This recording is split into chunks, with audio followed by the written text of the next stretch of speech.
চলে এলাম নতুন একটি ভিডিও নিয়ে। কেমন আছো সবাই? আশা করি সকলেই ভালো আছো। আমি অপুর সংসারে স্বাগত জানিয়ে শুরু করছি আজকের এই ভিডিওটি। আজ বৃহস্পতিবার এখন বিকেল 5:30। বিকেল 5:30টার সময় হঠাৎ বড় ছেলে মোবাইল হাতে নিয়ে নিচে নেমে এলো। বড় ছেলে কিন্তু বেশিরভাগই উপরের রুমে থাকে, নিচে খুব কম আসে, প্রয়োজন ছাড়া নিচে আসেই না, কথার মানে হচ্ছে তাই। দুপুরবেলা স্কুল থেকে যখন ফিরেছে তখন দেখলাম দুই ভাই দুটো বিস্কুটের প্যাকেট নিয়ে বাড়িতে ফিরেছে। আমি জিজ্ঞাসা করলাম, হঠাৎ ব্যাগের মধ্যে 2 প্যাকেট বিস্কুট কেন? তখন ছোট ছেলে জবাব দিয়েছে, মা আমরা আজকে কেক তৈরি করব। ও আচ্ছা তাই, ঠিক আছে।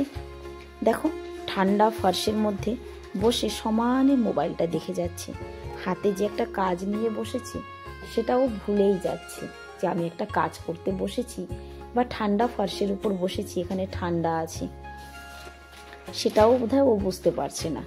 তার একটাই কারণ জানো তো, সেটা হচ্ছে মোবাইল। এই যে মোবাইল কিন্তু গোটা পৃথিবীকে গ্রাস করে ফেলেছে। নতুন জেনারেশন যারা সবাই কিন্তু একটা জায়গায় আটকে গেছে।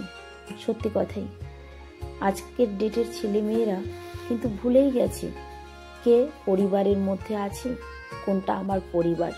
সত্যি পরিবার শব্দের যে অর্থটা, যে মাধুর্যতা, যে ভালোবাসা, এই জিনিসটাই কিন্তু আজকের ছেলে মেয়েরা বুঝতেই পারে না বা ভুলে গেছে। তার কারণ একটা জায়গায় বন্দি হয়ে গেছে ছেলে মেয়ে সব, সেটা হচ্ছে মোবাইলের মধ্যে। প্রত্যেকটা ঘরেরই কাহানি বা গল্প বলতে পারো যে মা সন্তানদের কাছে শত্রু। হ্যাঁ, আমাদের সময় মা ছিল আমাদের প্রিয়। বর্তমান সময় কোনো বাচ্চাদের কাছে মা কিন্তু প্রিয় নয়।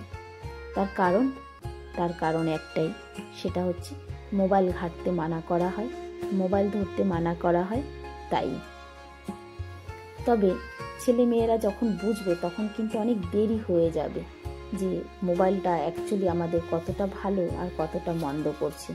আমি এটা কখনোই বলবো না যে মোবাইল থেকে বা ইন্টারনেট থেকে বাচ্চাদের দূরে রাখো, সেটাও কিন্তু ঠিক নয়, কারণ সময়ের সঙ্গে তাল মিলিয়ে তো চলতে হয়। তবে হ্যাঁ, সময়ের সঙ্গে তাল মেলাতে গিয়ে নিজেকে বেতালে হারিয়ে ফেললে তো কাজ হবে না। কিন্তু হ্যাঁ, সেটাই হচ্ছে। এই যে বিস্কুটটুকু নিয়ে আমার ছেলে বসেছে, আধা ঘন্টার উপরে হয়ে গেছে মিক্সি জারে বিস্কুট দিয়ে সমানে মোবাইল দেখছে। এই কাজটুকু করতে কিন্তু বেশি 2 থেকে 3 মিনিট দরকার ছিল, তবে আধা ঘন্টা বসে বিস্কুটটা পিষেছে। এদিকে সন্ধে দেওয়ার প্রায় টাইম হয়ে এসেছে, কিন্তু আমি অপেক্ষা করছিলাম দেখি না ছেলে কি করে বা কতক্ষণে করে। আমি মুখে একটা রাও কাটিনি, তার কারণ আমি কিছু যদি এখন বলি তাহলে ছেলে বলবে, আচ্ছা ঠিক আছে তাহলে তুমিই করে দাও, তাহলে তো ওর সুবিধা। মা যদি করতে যায় ও তো নিরালায় বসে মোবাইলটা দেখতে পারবে। সেই জন্য আমিও চুপটি করেছিলাম, থাক না একটু একটু করেই শেখি, হাতের কাজ শিখুক, যেমন হবে তেমনই হোক। আমি দেখছি বা বুঝতেও পারছি ও ভুল করছে, কেকটা যেভাবে করা দরকার ঠিক সেভাবে কিন্তু করেনি, বা ব্যাটারটা ঠিক সেইভাবে তৈরি হয়নি। থাক না, যেভাবে তৈরি করছে করুক, দোকানে বিক্রি করতে যাবে না, মিলে ও যে রান্নাঘরে এসে কিছু করছে, আমি মনে করি এটাই আমার জন্য অনেক।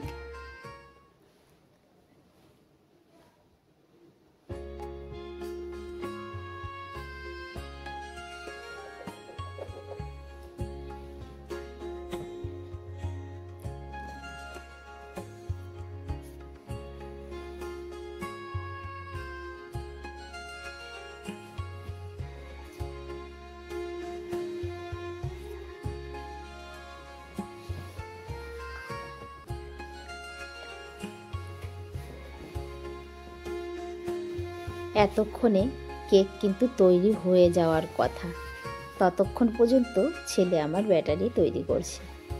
সত্যি কখনো কখনো না অবাক লাগে, আবার কখনো কখনো কষ্টও হয় যে এই যে ছেলে মেয়ের ছোটোবেলার দিনগুলো, এরা সত্যি কথাই শুধুমাত্র মোবাইলের মধ্যেই নিজেকে ঢুকিয়ে দিয়েছে, মোবাইলটার মধ্যে গোটা পৃথিবী খুঁজে পেয়েছে। বাস্তবটা এদের কাছে কিন্তু একেবারে অপরিচিত থেকে যাচ্ছে। ঘরের বাইরে না বেরোলে, ঘরের বাইরে না গেলে লোকের সঙ্গে না মিশলে, কথা না বললে, পরিবারের সঙ্গে ওঠা বসা না করলে সত্যিই পরিবার জিনিসটা এরা বুঝতেই পারবে না। গ্রাম হোক বা শহর, সব জায়গায় কিন্তু একই কাহানি। যাই হোক, থাক, ওসব কথা ছেড়ে দাও। চলে এলাম উপরে। ও ওভেনটা চালু করলো, তারপরে আমি উপরে এলাম সন্ধে দিতে। দুপুর থেকে দুই ভাই বিছানার মধ্যে দেখো না কি করে রেখেছে। যা কিছু খাবে বিছানার মধ্যে নিয়ে আসবে। বিছানার উপর বসে বসে অরেঞ্জ খেয়েছে। ঘরে সন্ধে দিয়ে চলে এলাম ছাদে। যাই, ছাদে গিয়ে একটু তুলসী তলায় আগরবাতি দিয়ে আসি। অন্ধকার কিন্তু একেবারেই নেমে এসেছে। গ্রামের তুলনায় আমাদের এখানে কিন্তু সন্ধেটা একটু দেরিতে হয়। কথার মানে দিল্লিতে আধা ঘন্টা পরে সন্ধে হয়। গতকাল তেমন রোদ হয়নি, আজও ঠিক তাই। যতটুকু রোদের তাপ হয়েছিল, মানে যতটুকু রোদ দেখা গেছে, তাতে জামা কাপড় বোধহয় শুকায়নি। না গো, শুকায়নি, সত্যি শুকায়নি। তবে হ্যাঁ, এখানে গতকালের জামা কাপড়ও আছে কিছু কিছু, সেগুলো তুলে নিয়ে আসলাম। শাড়িটা আজ ধুয়েছিল, শাড়ি পাতলা জিনিস, তাই শুকিয়ে গেছে। যাই, জামা কাপড়গুলো ভাঁজ করে রেখে নিচে যাই, আবার গিয়ে দেখি তার কেকটা কত দূর হয়েছে। সে হয়তো কেকটা ওভেনে দিয়ে মোবাইল ঘাঁটতে ঘাঁটতে ভুলেই যাবে যে সে কেক তৈরি করছিল। সেই জন্য নিচে নেমে এসে ডাক দিয়ে বললাম, কিরে, তোর কেক কি হয়েছে? তাড়াতাড়ি উঠে এসে দেখছে হয়েছে কি হয়নি। আজ আর আমি কোনো কাজেই হাত দেব না, শুধু দেখব কি করছে আমার ছেলেরা। দেখো, দিল্লিতে কিন্তু প্রচণ্ড ঠান্ডা। এরা না ঠান্ডাটাও বোঝে না বোধহয়। বড় ছেলে শুধুমাত্র একটা টি শার্ট পরা, হ্যাঁ, ছোট ছেলে টি শার্টের নিচে একটা ইনার পরা আছে। বহুবার বলেছি, তোরা সোয়েটার জ্যাকেট পরে নে, ঠান্ডা লাগছে না। ঠান্ডা লাগবে কি করে, সারাক্ষণ তো বিছানার মধ্যে থাকছে। সেও এক কথা। এই যে ফাইনালি কেকটাকে বাইরে বের করেছে। দেখা যাক কেক কেমন হয়েছে। আমি কিন্তু জানি এই কেকটা কিছুতেই ট্রে থেকে উঠবে না। তার কারণ কেক তৈরি করার তো একটা নিয়ম আছে। না, সিদ্ধ হয়েছে, কথার মানে হয়েছে, তবে এটাকে ছাড়াতে পারবে না। এর মধ্যে থেকেই চামচ কেটে খেতে হবে। দেখে নিও তোমরা, আমার কথা যদি বিশ্বাস না হয় মিলিয়ে নাও। আমিও চুপ থাকি, দেখি। আজ আমার বড় ছেলে কেক বানিয়েছে। সত্যি কেকটা কেমন হয়েছে তোমরা তো দেখতেই পাচ্ছ। একবার একটু কমেন্ট করে জানিয়ে দিও যে আমার বড় ছেলের কেকটা কেমন হয়েছে। এবার বোধহয় দাও কাচি নিয়ে লাগতে হবে ওটাকে তোলার জন্য।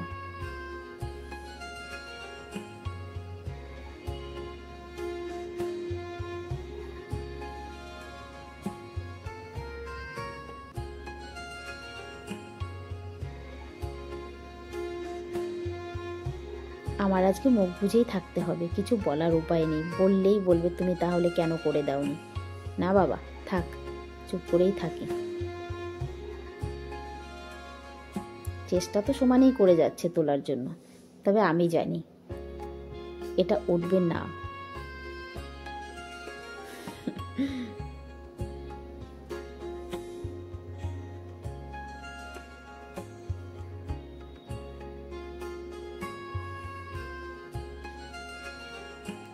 যাই হোক বন্ধুরা, আমার বড় ছেলের কেক বানানো ভিডিওটা তোমাদের কেমন লাগলো অবশ্যই একটু কমেন্ট করে জানিয়ে যাবে।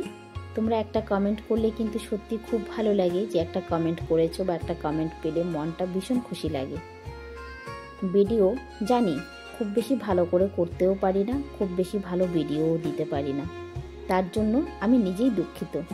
কিন্তু হ্যাঁ, তাও আশা করি সকলেই ভিডিওটা দেখে একটু লাইক কমেন্ট করবে, সঙ্গে থাকবে, সাপোর্ট করবে। আর আমার ছেলেদের কেকটা কেমন হয়েছে সেটা অবশ্যই একবার জানিয়ে যাবে আমাকে, যে দিদি ভাই আজ অনুর কেকটা কেমন হয়েছে সেটা। বড় ছেলে অনু, ছোট ছেলে কিট্টু, এগুলো ওদের নেক নেম। বড় ছেলের নাম অনিকেত বালা, ছোট ছেলের নাম কীর্তিমান বালা। যাই হোক, দেখা হচ্ছে আবার একটা নতুন ভিডিওতে। ততক্ষণের জন্য সবাই ভালো থেকো, সুস্থ থেকো।